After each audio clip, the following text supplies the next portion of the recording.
Welcome to the Joyage Kingdom. In today's video, we'll be doing a paid brutally honest review video on Mythical Beings by Tarasca Ltd. In our last brutally honest review, we covered the Winter Bears NFT, and you guys seem to love that video. We did it live. I appreciate you guys all being there. I hope you've been enjoying the consistent uploads. I'm trying to bring you guys the most important, the best NFT content in the game. As you guys know, the goal of this channel is to instill the knowledge and confidence it's going to take to navigate this metaverse on your own one day. So if that sounds good to you, you know what to do. Smash that thumbs up button. It helps me out so much, helps me out tremendously actually. Subscribe to the channel, join the kingdom. Make sure to follow me on Twitter if you want to join my Discord. All those links are down in the description below. This channel is brought to you guys by Webull Trading Platform, but more on that later. Without further ado, let's get into the video.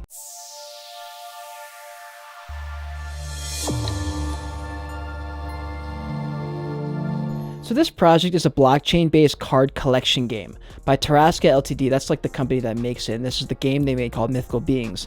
And currently it's more of a trading card game. It's still in the building stages, right? So currently the main use is trading, collecting, right? And so they have a game coming. We're going to talk about some of the game mechanics. We're going to talk about some of the lore because they've got a lot of it. So they're a small self-funded international blockchain startup company that developed the Mythical Beings NFT project 2 to 3 years ago, and they launched on the mainnet in June of 2021. During this time, they also brought the Mythical Beings board game to the market using the same cards as the blockchain game, which is pretty cool. Each board game has a QR code that can be redeemed for a free 3-card booster pack using our wallet. And every single card here is painted by Anna, their in-house artist, and we're going to get to see her in a little video in a couple minutes. So the Mythical Beings NFT is on the Ardor blockchain, which is a blockchain that I've never heard of ever. It's very low-key, you know, it's one of those that most people haven't heard of. And they just recently was able to bridge like the Polygon network on, and so their floor price is 0.001, Polygon 0.34. It's very new, so there's just not many listed here. But here's some of what the art looks like. We're going to get to more in depth on this on their website here. And they're also going to be launching on the Polkadot ecosystem with the Cade NFT marketplace. And I think it was a great idea to bridge over from the Ardor to Polygon, just because I've never heard of Ardor. I don't think anyone's ever heard of Ardor. And so if you want to get scale, if you want people to play the game, you've got to be on a blockchain that people can use. So Polygon, Solana, that's pretty much all you got really. Polkadot's coming up, and I don't think they're available yet. And so it's good that they're kind of diversifying that, because you can't really use a layer one like Ethereum. It's too expensive, it's too slow. So you do have to be using the, you know, those L2s and stuff like that. So it's a bit harder though, you know, there's not as many people on the blockchains. And here's the Tarasca DAO. This is like the actual company that created the Mythical Beings page. And both Twitter accounts do a good bit of personal branding. They're keeping their people involved, making sure that the lore is being pushed. They're doing a great job doing that. And they have a YouTube video where they kind of explained, like, honestly, it's a really important video to watch. I'm going to put this in 2x speed because it's a 3-minute video. It's a little bit longer, but I think it's important that you guys do watch this video. It does tell a lot about the project. It's a very traditional project, the very traditional artist and culture. They're pushing that. And so they want to make sure that they stay true to that. And they don't want it to turn into some money grab, some modern thing. The goal of this is to remain kind of like a cultural, spiritual, freaking like vibey type of game and fail. And so I wanted you guys to watch that.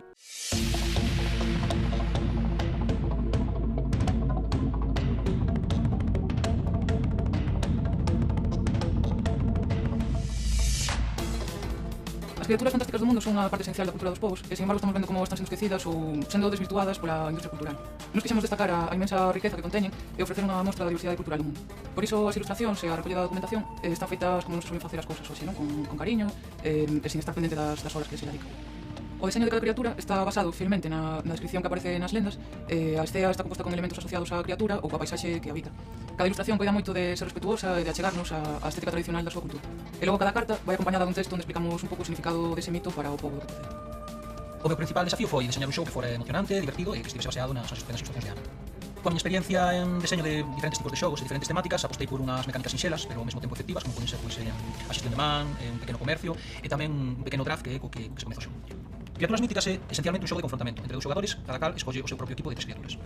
Despois de moitas probas, penso que acabamos un xogo sinxelo, pero divertido, e ao mesmo tempo coa suficiente profundidade como para que teña un desafío estratégico e ademais apto para todos os públicos.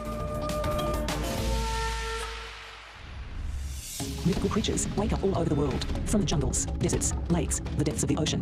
The collection that will let you go in search of the creatures that feed the dreams and nightmares of children from all over the world. Famous or almost unknown, arising from the wild fantasy of remote cultures. Mythical Beings.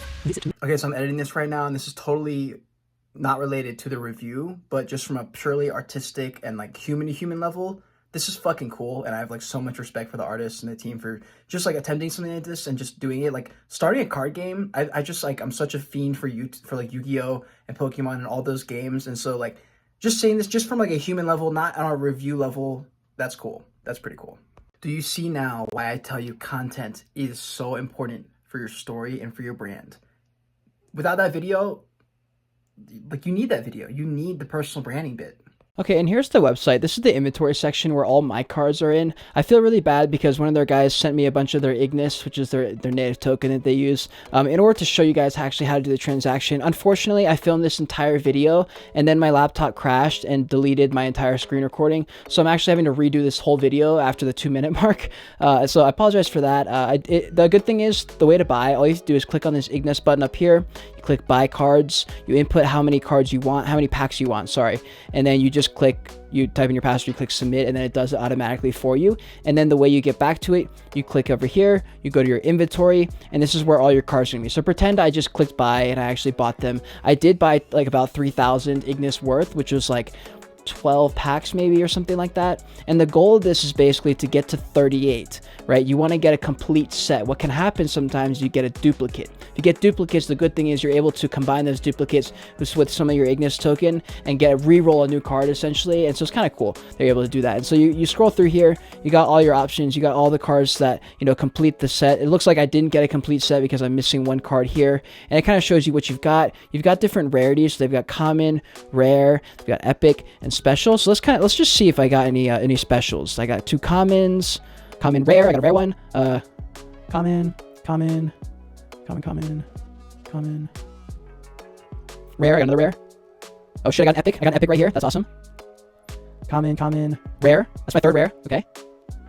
Okay, so it looks like I got 3 rares. I didn't get any specials. I got 1 epic, which is pretty cool. So what you can do is you click, so these are all cards, right? It's very similar to like the Magic game if you played it, or like Yugioh or something. We're gonna get into the game mechanics too, which is actually pretty cool. It reminds me a lot of Yu-Gi-Oh! And Duelist Kingdom if you guys watched Yu-Gi-Oh! So if we click on one of them, we'll click on the epic one just because I'm pumped that I got an epic one.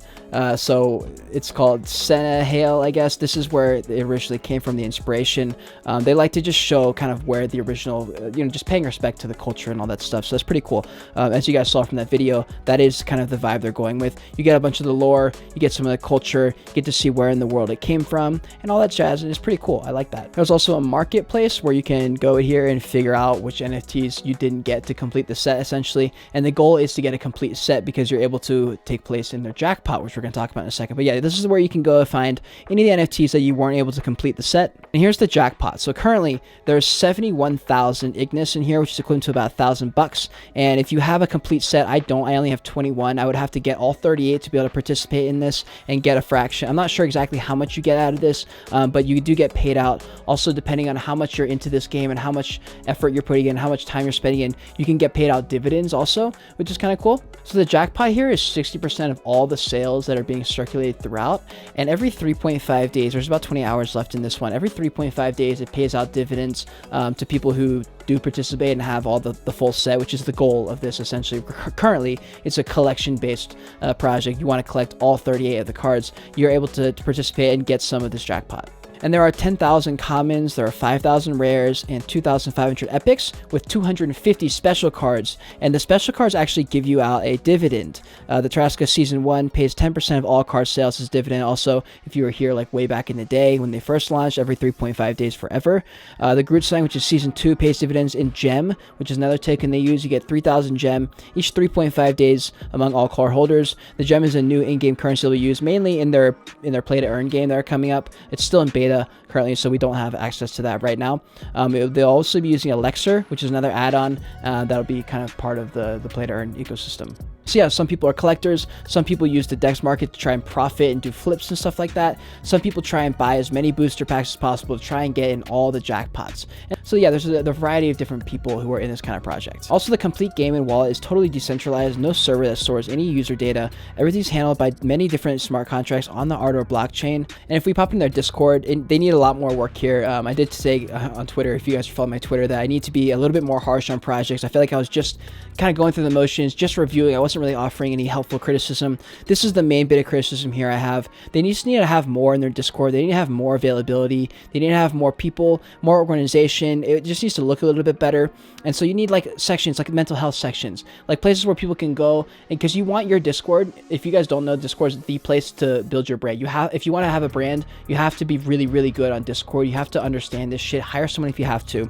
But this is the place you want people to come here and have everything they ever need in your Discord. If your Discord is the one that people go to because you offer something that other people don't, that's how you build a strong brand. That's why my brand is so strong, because I'm in my Discord all the time. I have a very good Discord. I have people in there who are working. I have mods. I have admins who know what they're doing. And so that's why it works so well. And so I would say to spend a lot more effort on their Discord here and just get more channels, get more shit, get an emoji in front of these hashtags. It just, those things matter. Those things matter. So let's get into the game mechanics here. It reminded me a little bit of like Risk and also Yugioh, right? Because there's like life points kind of thing. But it's also like you're taking over places and stuff like that. And so anyone can send an army anytime to challenge the current master of the land.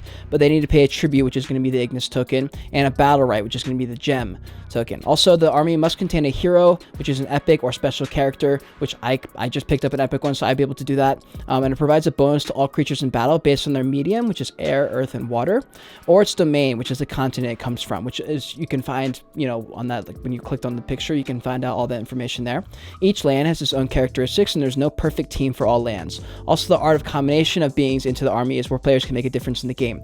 This reminds me of Yu-Gi-Oh! Duelist Kingdom. If you guys watch Yu-Gi-Oh! Season 1, Duelist Kingdom, you remember he was on the battleground, he was fighting Weevil, and then he realized, oh shit, I'm on like a bug terrain. So the bug Pokemon, or the bug Yu-Gi-Oh! Cards have like a huge advantage, basically. Oh no! My monster! What have you done with my monster? Looks like my mammoth got a field power bonus from the wasteland area, just like your bugs do from the forest. So the battle begins when an attacking army consists of 5 creatures. Each rarity type has a different base strength. A common card has a base strength of 1, a rare of 2, an epic of 3, and a special of 4.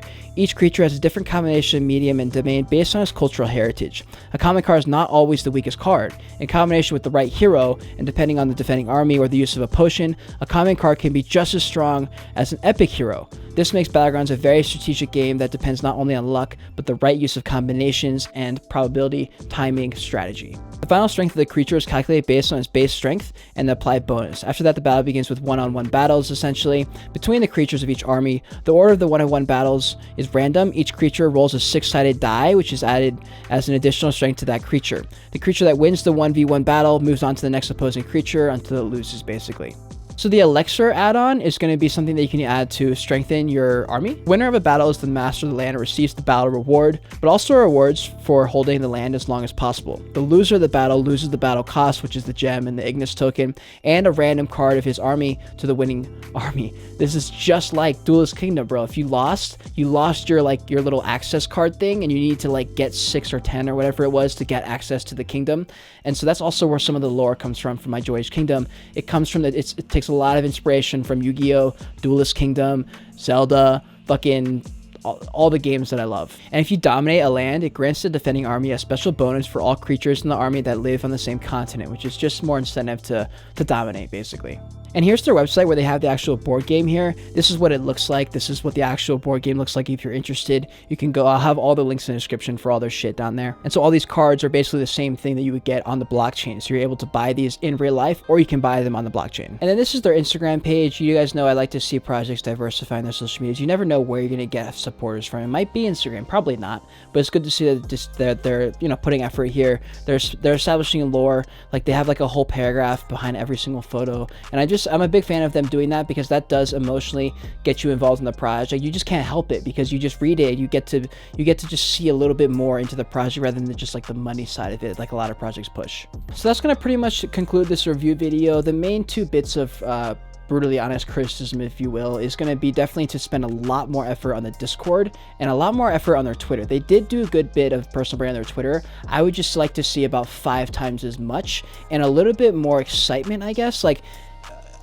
more energy, I guess. And I know that the vibe of this project maybe isn't high energy, but to get people excited about a project and a brand, you do kind of have to play the game a little bit, if that makes sense. So those are my 2 bits of criticism for the project. I hope you guys enjoyed something. If you learned something, if you had fun, smash like in this video. It helps the channel out more than you know. Subscribe to the channel. If you're not following me on Twitter, if you're not in the Discord, I don't know what you're doing, fam. Give it a rate. Get your 3 free stocks down below in the description when you deposit even $1 into the Weeble. It also helps me out directly if you do that. It's a direct way to help me out. It's also good because if you you only have one trading platform, if it crashes or something and you can't invest, it's good to always have backups. I've got like Coinbase, I've got Voyager, I've got Robinhood, I've got Webull, I've got like 20 different apps in case something goes wrong, because it does happen all the time. But yeah, guys, that's pretty much it. If you want to see more of me right now, click on these boxes on the other side of me. Until next time, continue on your Joyage, continue to learn.